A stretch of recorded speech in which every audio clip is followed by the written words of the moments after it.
الحمد لله الذي شرفنا على سائر الأمم برسالة من اختصه من بين الأنم بجوامع الكلم وجواهر الحكم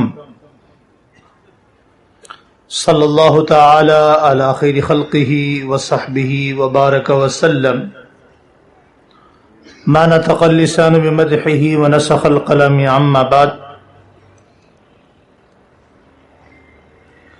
اعوذ باللہ من الشیطان الرجیم بسم اللہ الرحمن الرحیم. یا ایہا الذین آمنوا ادخلوا فی السلم کافہ آمنت باللہ صدق اللہ خالقنا العظیم وصدق رسولہ النبی الکریم ونحن علی ذلک لمن الشاہدین والشاکرین والحمد للہ رب العالمین. انتہائی محبت ذوق شوق کے ساتھ عبادت کی نیت سے درود پاک کی تلاوت فرما لیں. اللہم صلی علی محمد وعلی آل محمد کما صلیت علی ابراہیم وعلی آل ابراہیم انکا حمید مجید. اللہم بارک علی محمد وعلی آل محمد کما بارکت علی ابراہیم وعلی آل ابراہیم انکا حمید مجید. اللہم صلی علی روض محمد. اللہم صلی علی جسد محمد. اللہم صلی علی ابناء محمد. اللہم صلی علی بنات محمد. اللہم صلی علی اہل بیت محمد. اللہم صلی علی اصحاب محمد. جزا اللہ عنا سیدنا و کریمنا و مولانا محمد ما هو اہلہ صلی اللہ علیہ وآلہ وسلم. رب زدنی علما وارزقنی فہما سبحانک لا علم لنا الا ما علمتنا انک انت العلیم الحکیم. واجب التکریم ذی وقار مشائخ اعظام علماء اکرام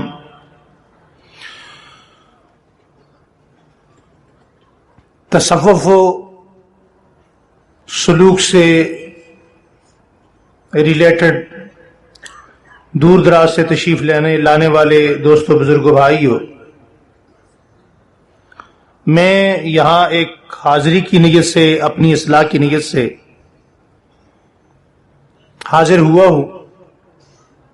مجھے بالکل اندازہ نہیں تھا کہ یہاں آنے کے بعد مجھے آپ کے سامنے بٹھا دیا جائے گا اور اتنے مشائخ کی موجودگی میں مجھ طالب علم کا آپ حضرات کے سامنے لب کشائی کرنا یقیناً ان علماء اکرام کے سامنے ان کی شان میں ان کی توہین بھی ہے اور سورج کو ایک بجھا ہوا بلب دکھانے کے مترادف ہے. میں مشکور و ممنون ہوں اور خراج عقیدت پیش کرتا ہوں پیر و مرشد پیر طریقت حضرت اقدس حضرت علامہ مولانا حافظ شیخ صدیق احمد صاحب دامت برکاتہم العالیہ کا، اور ان تمام احباب کو بھی خراج عقیدت پیش کرتا ہوں جنہوں نے اس مبارک اور اتنی بڑی تعداد میں اجتماع کے لیے انتظامات کیے. یقیناً سامنے چند لوگ نظر آتے ہیں مگر بیک اپ پر یہ پورے سال کی کئی مہینوں کی محنت ہوتی ہے. جس نے بھی جتنا حصہ ڈالا دامے درمے سخنے، اللہ تعالیٰ اپنی بارگاہ میں شرف قبولیت نصیب فرمائے. بنیادی تو چیز انسان کی نیت ہے. نیت جتنی اعلیٰ اور معیاری ہوگی اتنا ہی عمل اللہ جل شانہ کی بارگاہ میں مقبول ہوگا، اور نیت کے بغیر عمل جتنا ہی بڑا ہو، جتنا ہی اعلیٰ ہو، جتنا ہی خوبصورت ہو، نیت ٹھیک نہ ہو تو وہ عمل اتنا ہی زیادہ اللہ کے ہاں مردود ہوگا. مجھے پشتو نہیں آتی اور آپ یقیناً اردو جانتے ہیں جی ماشاءاللہ. میں انتہائی مختصر وقت میں چند باتیں آپ حضرات کے گوش گزار کر کے، بلکہ حکم کی تعمیل کر کے مائک اپنے بزرگوں کے سپرد کروں گا. اور میں ایک مرتبہ پھر یہ عرض کر رہا ہوں کہ ہم سیالکوٹ سے سننے کی نیت سے حاضر ہوئے ہیں. باقی بزرگوں کا حکم ہے چند باتیں جو سبق خانقاہ سے بزرگوں سے حضرت سے سیکھا ہے وہ آپ کو سنانے کی کوشش کرتے ہیں. مسلمان کی زندگی میں دو چیزیں ہوتی ہیں.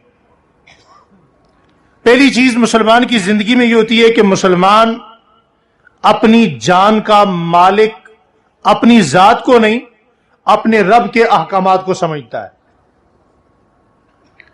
اور پھر ہمارے ہاں جس طرح چند چیزوں کا نام دین رکھ لیا گیا ہے، اور بہت سارے دین کو اگرچہ ہم قولی طور پر نہیں مگر فعلی طور پر اس پر عمل پیرا نہیں ہے، یا فعلی طور پر اس کے ہم انکاری ہیں، تو دین صرف چند چیزوں کا نام، 5 وقت کی نماز کا نام، اذان دینے کا نام، مسجد بنانے کا نام، مدرسہ بنانے کا نام، یا زندگی میں ایک آدھ مرتبہ حج کرنے کا نام، یا سال بعد قربانی کرنے کا نام نہیں ہے. دین 5 مختلف چیزوں کے مجموعے کا نام ہے.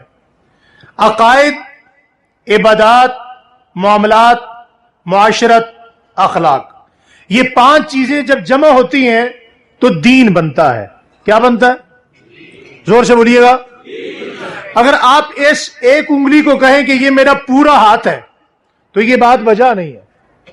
آپ دوسری انگلی کو کھڑا کریں اور باقی انگلیوں کو سمیٹ لیں اور آپ یہ کہیں کہ جناب یہ میری ایک انگلی میرا پورا ہاتھ ہے، میرا مکہ ہے، تو یہ بات بھی وجہ نہیں ہے.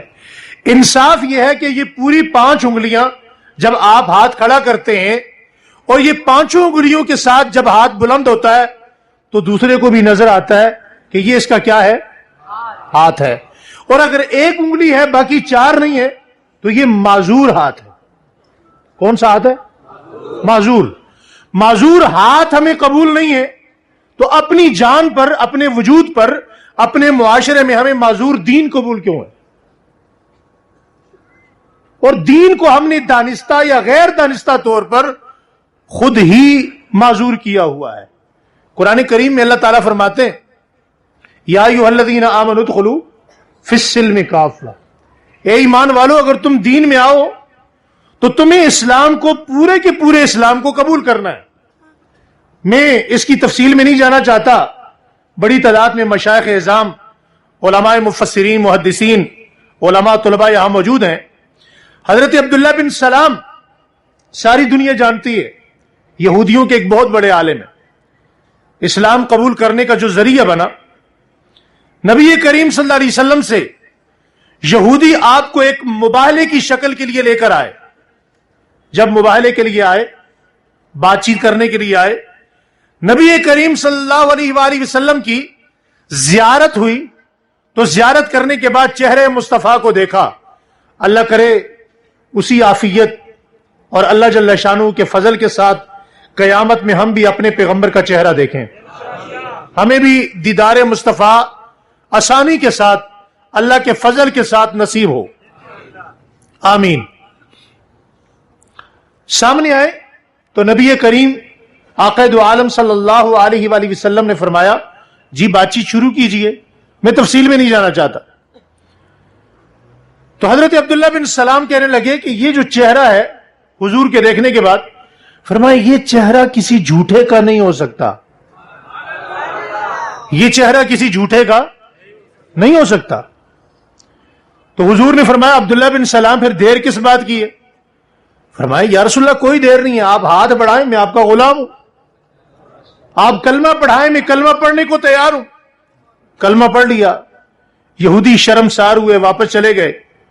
اسی اسنا میں چونکہ آپ پہلے بھی ایک بڑے مذہب کے ماننے والے تھے، اس مذہب کے عالم تھے، اور جس مذہب میں آ رہے ہیں وہ دائمی مذہب ہے، تمام مذاہب کا سردار مذہب ہے.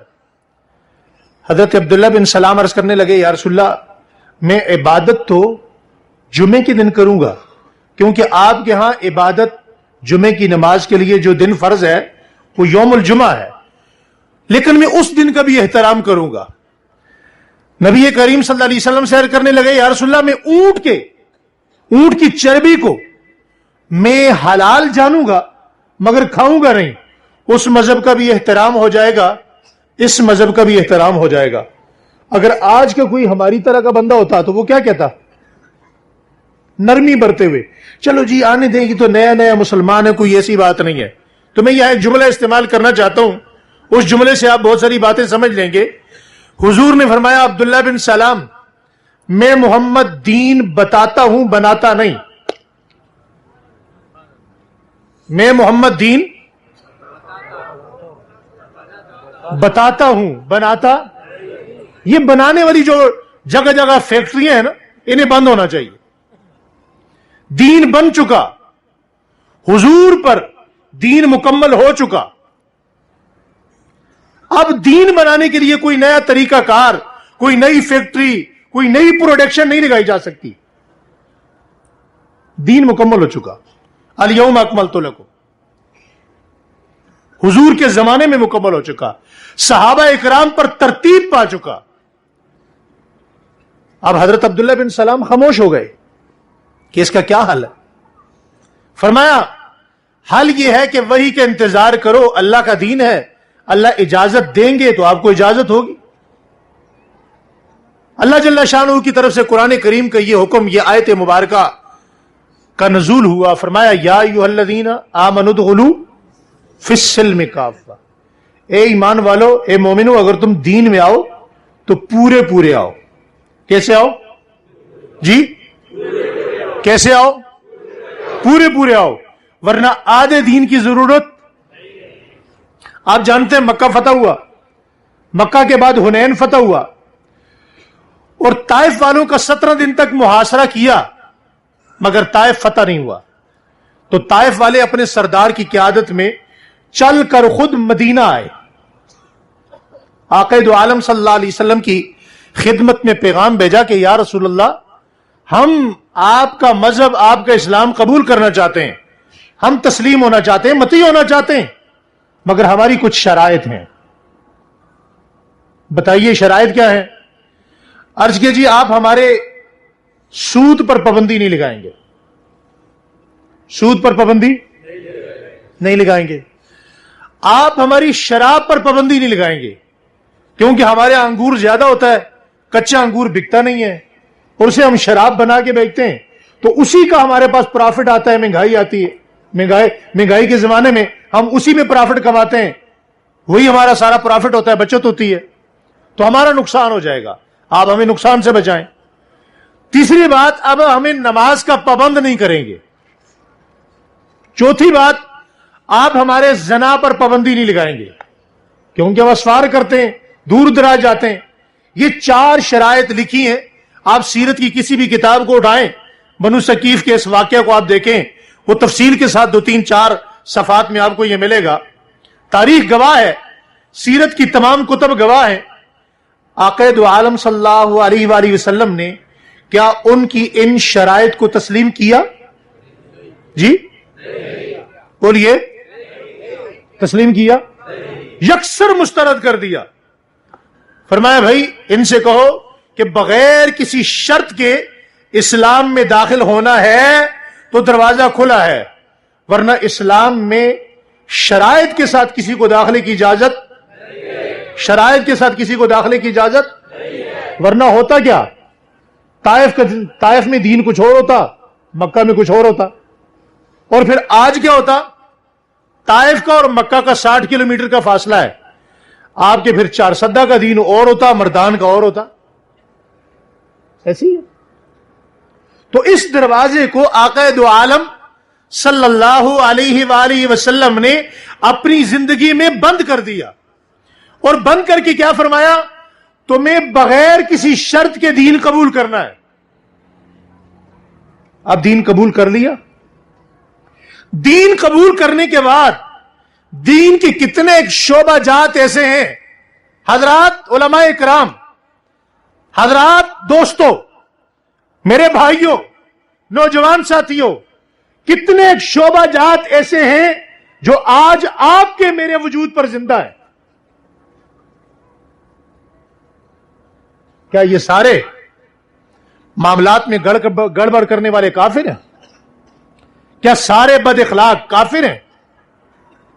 کیا نظام معاشرت کا, اسلامی تہذیب و تمدن کا بگاڑ پیدا کرنے والے, داڑیاں مونڈنے والے, کاٹنے والے, اسلامی لباس کا بیڑا غرق کرنے والے, کیا یہ سارے غیر مسلم ہیں؟ چند چیزوں کا نام دین نہیں ہے. دین 5 چیزوں کا نام ہے. کتنی چیزوں کا؟ زور سے 5 چیزوں کا نام. میرے ساتھ مل کر بولیں گے تو یاد ہو جائیں گے. عقائد، عبادات، معاملات، معاشرت، اخلاق. بنیادی چیز اخلاق کو دیکھ لیں. اخلاق کہاں ہے آج؟ عقائد عالم صلی اللہ علیہ وآلہ وسلم سے سوال ہوا. صحابی رسول نے عرض کیا یا رسول اللہ دین کب مکمل ہوگا؟ فرمایا جب تمہارے اخلاق مکمل ہو جائیں. کیا مکمل ہو جائیں؟ تھوڑا سا بولیے گا. جب تمہارے اخلاق مکمل ہو جائیں. دوسرا سوال کیا یا رسول اللہ اخلاق کب مکمل ہوں گے؟ فرمایا جب تمہارے اندر سے غصہ ختم ہو جائے. کیا ختم ہو جائے؟ یہ کتنا بڑا اجتماع ہے، ہزاروں لوگ بیٹھے ہیں. میرے خیال میں اگر چھانٹی کریں گے تو 2-4 بندے نکلیں گے جن میں غصہ نہیں ہوگا.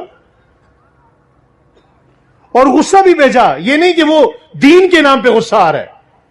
ایک وہ غصہ ہے جو دین کے لیے. بیٹے نے نماز نہیں پڑھی، بجا غصہ ہے، آنا چاہیے. بیٹا غلط کام کر رہا ہے، بجا غصہ ہے، آنا چاہیے. خلاف شرع کام کر رہا ہے، بجا غصہ ہے، آنا چاہیے. وہاں نہیں آتا، بیجا غصہ. کتنے لوگ ہیں غصے سے بھرے ہوئے، اور اخلاق والے کا تعلق غصے سے ہے ہی نہیں.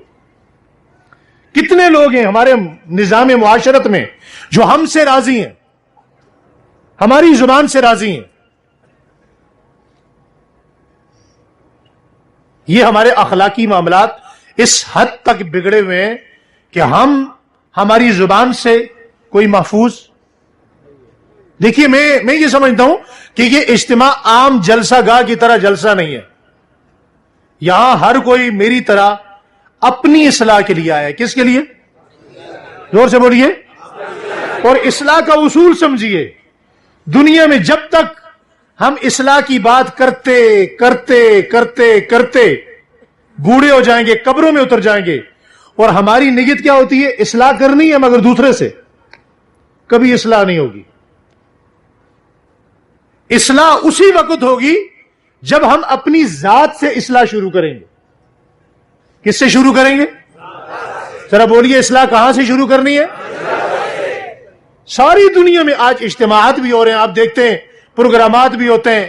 بڑی اصلاح کی بنیاد پہ کتابیں بھی ہیں، تعلیم بھی عام ہے، انفارمیشن بھی ہے، کالج بھی ہیں، یونیورسٹیاں بھی ہیں، علم بھی ہے، پڑھانے والے بھی ہیں. دنیا بھری ہوئی ہے.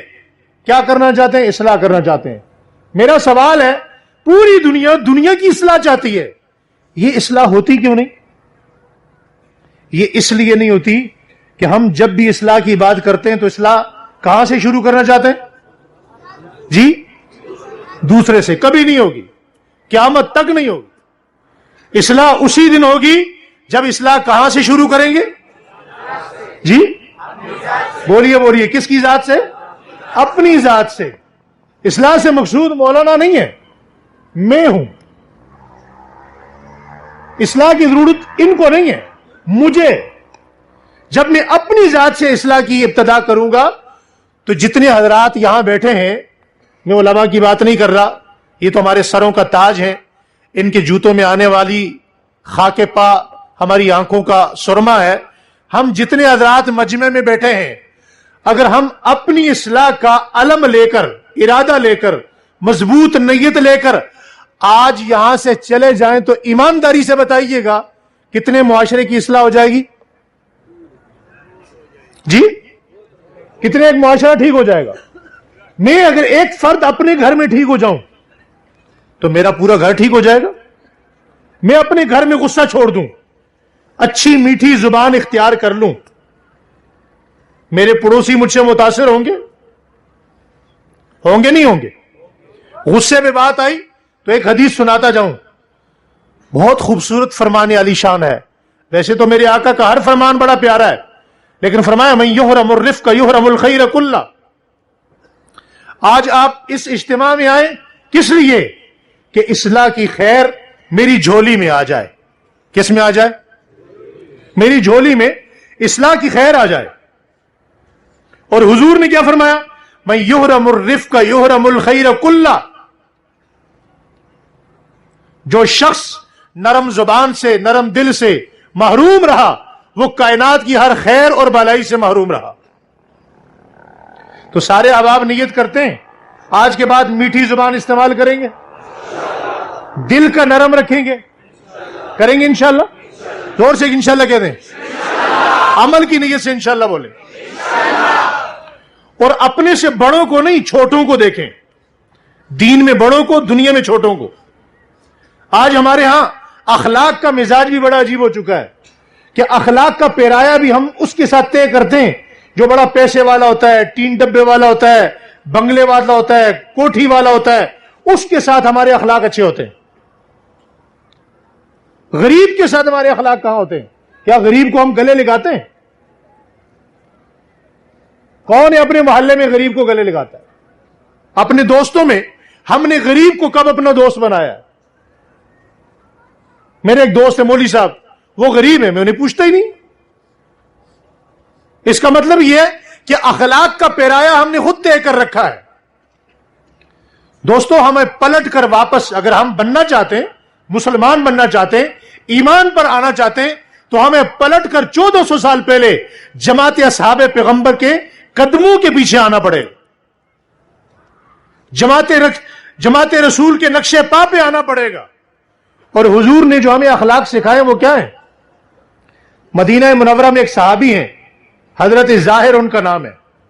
بوڑھے بھی ہیں, رنگ کے کالے بھی ہیں, غریب بھی ہیں, اور ان کی بیوی ان کو گھر میں آٹے کی چھوٹی چھوٹی چیزیں بنا کر دیتی ہے. وہ چھوٹی چھوٹی چیزیں مدینہ میں آ کر نیچے اپنی چادر بچھاتے ہیں, اس پہ رکھ کر ان کو بیچتے ہیں. آپ کو یاد ہوگا پرانے زمانے میں ہم لوگوں کی عادت ہوتی تھی جب ہم بچے ہوتے تھے, شاید آپ کے ہاں بھی ہوگا, کہ ہم ایک دوسرے کی آنکھوں پہ ہاتھ رکھ کے آواز بدل کر کہتے تھے بتاؤ بھائی میں کون ہوں. اب یہ راستے میں بیٹھے ہوئے اور نبی کریم آقا دو عالم فخر کائنات امام الانبیاء امام الرسل سید الاولین والآخرین, نبیوں کے نبی ہیں, رسولوں کے رسول ہیں, پچھلی طرف سے آئے اور آ کر اس صحابی حضرت ظاہر کی آنکھوں پہ ہاتھ رکھ دیے. سبحان اللہ کہتے. اور ہاتھ رکھنے کے بعد حضور نے اپنی آواز بدل کے فرمایا بتاؤ بھائی میں کون ہوں. غریب سے محبت دیکھیں, امام الانبیاء نبی کریم کی غریب سے محبت اور پیار دیکھیں, کتنا پیار ہے, کتنی خوبصورتی ہے, یہ اخلاق ہے. آواز بدل کے کہا بھائی بتاؤ میں کون ہوں. خوشی کے مارے یہ صحابی رو پڑے, آنکھوں سے آنسو نکلے, نبوت کے ہاتھوں سے مس ہوتے ہوئے داڑھی میں آ گئے. فرمایا یا رسول اللہ, آپ نے اپنی آواز تو بدل دی ہے لیکن نبوت کی خوشبو نے بتا دیا ہے آپ کون ہیں. آپ کے ہاتھوں کی, آپ کی ذات کی خوشبو نے بتا دیا آپ کون ہیں. پھر آپ نے اس کا بازو پکڑا کھڑا کیا, کہا بھائی مجھ سے کوئی غلام خریدے گا, مجھ سے کوئی غلام خریدے گا. تو صحابی رو پڑے, فرمایا یا رسول اللہ میں تو بڑا غریب ہوں, میرے بدلے میں آپ کو کوئی 2 درہم بھی نہیں دے گا, میں تو بہت غریب ہوں. فرمایا اس وقت روئے زمین پر جتنے انسان ہیں اللہ جل شانہ کے نزدیک اگر سب سے زیادہ کوئی قیمتی انسان ہے تو وہ میرا یہ ظاہر صحابی ہے. پھر حضور کے پاس ایک صحابی آئے, پوچھا یا رسول اللہ اللہ کہاں ہوتا ہے. حالانکہ صحابی کو یہ سوال کرنے کی ضرورت, یہ ہماری صحابہ اکرام نے جتنے سوالات کیے وہ آپ کی میری معلومات کے لیے ہیں. اللہ کہاں ہوتا ہے. حضور نے فرمایا میں نے ایک دن یہی سوال جبرائیل سے کیا کہ جبرائیل اللہ کہاں ہوتا ہے. اب حضور کو یہ پوچھنے کی ضرورت ہے نہیں, مگر آپ کے لیے اور میرے لیے. جبرائیل علیہ السلام نے کہا یا رسول اللہ ایک دن میں نے بھی اللہ سے پوچھا تھا کہ اللہ آپ کہاں ہوتے ہیں, تو اللہ نے مجھے کہا جبرائیل جا کر میرے حبیب کو بتانا کہ میں اس غریب کے دل میں ہوتا ہوں جو تمہاری محفل میں آئے تو بلائے کوئی نہ, اٹھ کے چلا جائے تو یاد کوئی نہ کرے. آج کتنے لوگ غریب ہماری محفل میں آتے ہیں, ہم انہیں پوچھتے ہی نہیں، بلاتے ہی نہیں. یہ ہمارے اخلاق. تو اخلاق کی سب سے بنیادی نشانی عمل کریں گے انشاءاللہ. کسی نے حضرت علی سے پوچھا رضی اللہ تعالیٰ عنہ، اخلاق کی بنیادی نشانی کیا ہے؟ فرمایا جو سلام میں پہل کرتا ہو وہ با اخلاق ہے. جو ہر ایک کو سلام میں کیا کرے؟ زور سے بولیں. اب سلام بھی ہم اپنی مرضی کے بندے کو کرتے ہیں. بعض لوگ ایسے ہیں وہ گھر میں جاتے ہیں بیوی کو بھی سلام نہیں کرتے، والدین کو سلام نہیں کرتے، اور بیوی کو سلام کرنا تو ہم ویسے ہی اپنی توہین سمجھتے ہیں، اسے ہم مسلمان ہی بدنی سمجھتے کہ نہیں سمجھتے. ایسے ہی ہے. وہاں بدنی کون سی غیرت ہمیں آتی ہے؟ بھائی وہ مسلمان ہے اور وہ ہماری ملازم نہیں ہے. آقا دو عالم صلی اللہ علیہ وسلم کے اخلاق پر ذرا تھوڑا سا توجہ کیجئے. حضرت عائشہ فرماتی ہیں میں نے دیکھا کہ جھاڑو کی رات ہے، سردی ہے سردی، اور حضور اٹھے تو میں نے حضور کو اچانک دیکھا کہ آپ بغیر جوتوں کے، بغیر نالین کے، آپ ننگے پاؤں باہر نکل رہے ہیں. میں اٹھی، قربان جو اپنی امی جان سیدہ طیبہ طاہرہ حضرت امی عائشہ صدیقہ رضی اللہ تعالیٰ عنہ کی ذات پر، ان کے مقام پر، ان کی عظمت پر. فرمانے لگی میں اٹھی، میں نے جلدی سے نالین مصطفیٰ لے جا کر حضور کے سامنے رکھے اور میں نے عرض کیا یا رسول اللہ آپ ننگے پیر اٹھ کر باہر کیوں جا رہے ہیں؟ فرمایا عائشہ اس لیے جا رہا ہوں کہ کہیں میرے جوتوں کی آواز سے تمہاری نیند خراب نہ ہو جائے. اس نبی کے ماننے والے ہم کون کون نیت کرتے ہیں سلام میں پہل کریں گے انشاءاللہ؟ زور سے کہتے ہیں، سارا مجمع کہتے انشاءاللہ. اور صرف یہ نہیں کہ کوئی بڑا 3 ڈبے والا، بڑی گاڑی والا، بڑی کوٹھی والا نظر آئے تو اس کو سلام کرنے میں پہل کریں گے.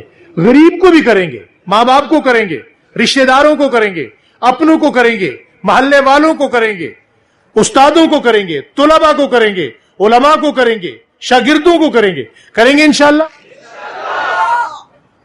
دوسری نشانی، اللہ کرے ہم با اخلاق بن جائیں. اللہ کرے اس اجتماع کے جو اثرات ہیں وہ 100% ہمیں نصیب ہو جائیں. بات لمبی اور یہ مختصر کر رہا ہوں. اخلاق کی دوسری اور سب سے بڑی نشانی، فرمایا جو بندہ با اخلاق ہوگا وہ معافی مانگنے میں پہل کرے گا. معافی مانگنے میں بولے معافی مانگنے میں. یہ جملہ ذرا سخت ہے، یہ معاملہ بڑا سخت ہے. معافی مانگنے میں کیا کرے گا؟ پہل کرے گا. اور ہمارے یہاں مزاج الٹ ہو چکا ہے، شریعت کے خلاف ہو چکا ہے. آج ہمارا مزاج کیا ہے؟ دوسرا مجھ سے معافی مانگے، ہم معافی مانگنے کو تیار نہیں ہیں. ناراضگی ہو جاتی ہے، تلخی ہو جاتی ہے، لیکن ناراضگی کی شریعت میں کتنے دن کی اجازت ہے؟ اس کے بعد کیا کرنا ہے؟ جی صلح کرنا. ایک ہے صلح، ایک ہے صلہ رحمی. یہ صلہ رحمی کیا ہے؟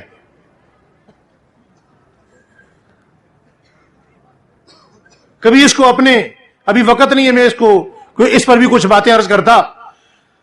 صلح کی اور صلہ رحمی کی سب سے بنیادی چیز معافی مانگنے میں پہل کرنا ہے. کیا کرنا ہے؟ حضور نے مذمت فرمائی اس بندے کی، فرمایا ملعون ہے یہ بندہ جو یہ چاہتا ہے کہ دوسرا مجھ سے معافی مانگے. میں نے معافی مانگنے میں پہل کرنی. کریں گے انشاءاللہ. اچھا بعض غلطیاں ایسی ہوتی ہیں رشتہ داروں میں، عزیز و اقارب میں. باہر تو یہ مولانا صاحب مجھے نہیں جانتے، آپ مجھے نہیں جانتے، میں آپ کو نہیں جانتا. اب ہمارا صلح کرنا آسان ہے، لیکن جب رشتہ داری آ جاتی ہے تو رشتہ داری میں صلح کرنا بڑا مشکل ہے. معافی مانگنا بڑی مشکل نظر آتی ہے، کیونکہ جب رشتہ دار سے معافی مانگنی پڑ جائے تو وہاں ہمارا دین چھوٹا ہو جاتا ہے، ہماری ناک بڑی ہو جاتی ہے. معذرت کے ساتھ ہماری انا بڑی ہو جاتی ہے، دین کو ہم چھوٹا کر دیتے ہیں. یہ دین میں ہے نا، یہ تو میری غیرت کا مسئلہ ہے، یہ تو میری ناک کا مسئلہ ہے. بھائی دین بڑا ہے، ناک بڑی ہے. جی تو یہ ناک کہاں سے آ گئی؟ غیرت کہاں سے آ گئی؟ یا ایھا الذین آمنوا ادخلوا فی السلم کافہ، دین میں آنے تو پورے. اچھا کبھی کبھی ایسا ہوتا ہے کہ کوئی غلطی ایسی ہو جاتی ہے، بندہ کہتا ہے یار میں صلح تو کر لوں، معافی تو مانگ لوں، لیکن یہ معافی کے قابل ہی نہیں ہے. معافی کے، اس نے میری ماں کی توہین کی، بہن کی توہین کی، گالی دی، میں اسے کیسے معاف کروں؟ تو حضرت عبادہ بن صامت رضی اللہ تعالیٰ عنہ فرماتے ہیں میں نے آقا دو عالم صلی اللہ علیہ وآلہ وسلم کو کئی مرتبہ یہ بات فرماتے ہوئے سنا. فرمایا تم کسی ایسے شخص کو معاف کرو. حضرات توجہ, دل پہ لکھ کر لے جائیے یہ بات. تم کسی ایسے شخص کو معاف کرو جو تمہارے ہاں معافی کے قابل نہیں ہے. میرے رب نے مجھ سے وعدہ کیا ہے, ان کو بتا دو میں تمہیں وہاں معاف کروں گا جہاں تم معافی کے قابل نہیں ہو. جہاں تم معافی کے قابل نہیں ہوگے. اور دوسری چیز, معاملات میں کوشش کریں. آج کل ہمارے معاملات بہت زیادہ گڑبڑ ہیں. اگر آپ معاملات میں دیکھیں گے نا, معاملات میں, تو آج کل جو حج کرنے والا حج پہ جاتا ہے, عمرہ کرنے والا جاتا ہے, عمرہ کر کے واپس آتا ہے, وہ سب سے پہلے آ کر کیا کرتا ہے؟ دنیا میں سب سے خالص چیز زمزم ہے, وہ زمزم میں ملاوٹ کرتا ہے. آتا کہاں سے؟ حج کر کے, عمرہ کر کے, طواف کر کے, توبہ کر کے. ہم اس سے دعا منگوانے جاتے ہیں, وہ بور کا پانی ملا کے پلا رہا ہوتا ہے. معاملات ہمارے اس حد تک بگڑ چکے کہ ہم صرف نماز کے مسلمان ہیں, مسجد کے مسلمان ہیں, اذان کے مسلمان ہیں, بازار میں مسلمان نہیں ہے. کیا میرے بازار میں فراڈ کرنے والے یہ ہندو سکھ ہیں؟ کپڑے میں ناپ تول میں کمی کرنے والے, سود آج میرے ملک کا سب سے بڑا اور کرنٹ ایشو سود ہے. کتنے لوگ ہیں جو سود کے بغیر ہیں؟ فرمایا ایک لقمہ کسی کے منہ میں, ایک لقمہ تو شاید میں زیادہ کہہ رہا ہوں, رائی کا دانہ کہا گیا. رائی کا دانہ کتنا چھوٹا ہوتا ہے؟ اب پشتوں میں اس کی میں کیا مثال دوں؟ رائی کے دانے کے برابر بھی اگر حرام کا لقمہ پیٹ میں گیا تو آپ کی کوئی عبادت قابل قبول. حضرت فضل بن عباس رضی اللہ تعالیٰ عنہ فرماتے ہیں اس بندے کا نبیوں اور والدین کی دعاؤں میں کوئی حصہ نہیں ہے جس کے پیٹ میں حرام کا لقمہ ہو. اور آج ہم بینک میں بھی چلے جائیں تو بینک والے ہمیں کاؤنٹر دکھاتے ہیں, کیا کہتے ہیں جی؟ کون سا کاؤنٹر ہے؟ اسلامک بینکنگ کا. کس کا؟ جن کی بنیاد ہی سود پر ہے. حضور نے فرمایا میں نے جاہلیت کی تمام قدروں کو اپنے پاؤں تلے روند دیا. جس کو حضور نے پاؤں تلے روندا ہے ہم اسے کیا کہتے ہیں؟ Islamic banking. ہمارے کراچی میں مفتی زروری صاحب رحمت اللہ علیہ ہوتے تھے, انہوں نے بڑا پیارا جملہ کہا, اسلامک بینکنگ کا مطلب ہے پاک پخانہ.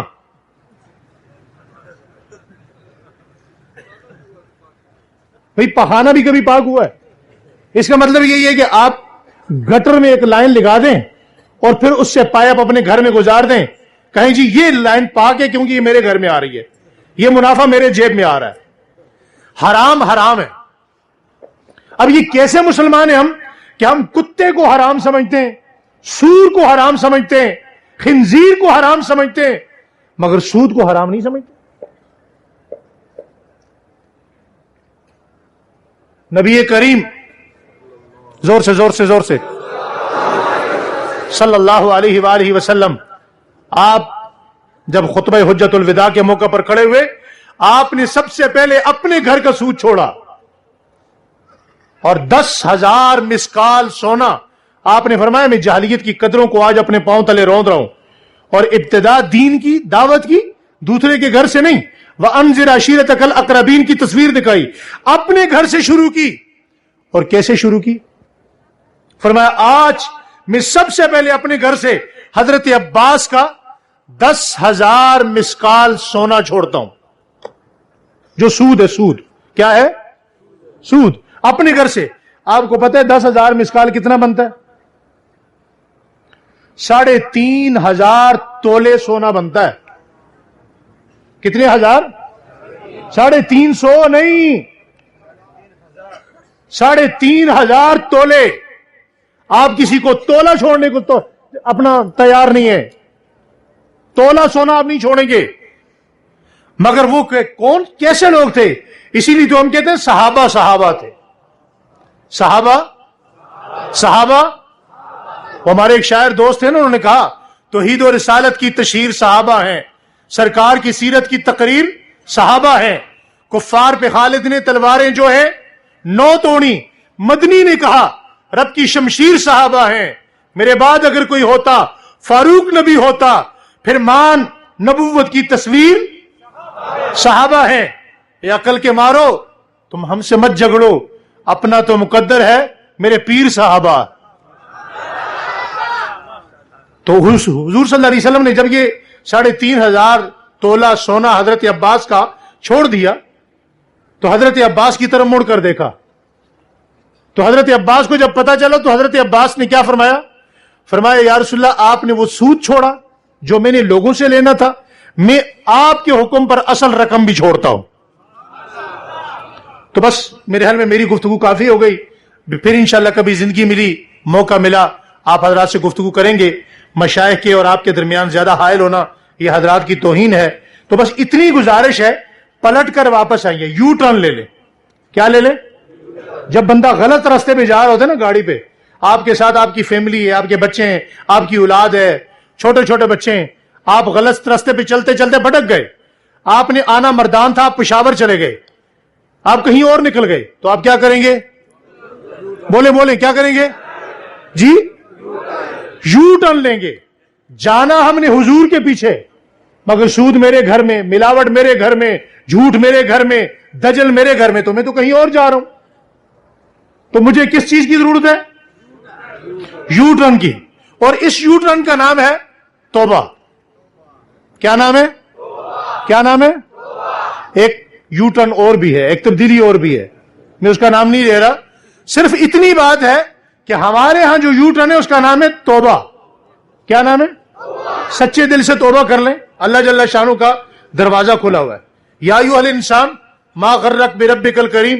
آپ جس مرضی نہج پر, اسٹیج پر پہنچ چکے ہیں, اللہ کہتا ہے تیرا رب بڑا کریم ہے, پلٹ کے واپس آ جا. تو جتنی باتیں میں نے عرض کی ہیں نیت کرتے ہیں انشاءاللہ. اگر ہم نے نیت کر لی کہ آج کے بعد زبان میٹھی کریں گے, کسی کے ساتھ بد اخلاقی, غلط بول, گالی گلوچ, ملاوٹ, حرام کا لقمہ, اچھی زبان استعمال کریں گے انشاءاللہ. زور سے انشاءاللہ کہہ دیں. دل کو نرم کریں گے انشاءاللہ. علماء کا ادب کریں گے انشاءاللہ. اور علماء جو کام کر رہے ہیں عقیدہ ختم نبوت کے لیے, ناموس صحابہ اکرام کے لیے, اہل بیت اعظام کے لیے, اور استحکام پاکستان کے لیے, دین کے لیے, مساجد کے لیے, مدارس کے لیے, ان کے معاون بنیں گے انشاءاللہ. زندگی باقی, ملاقات باقی, وما علینا الا البلاغ.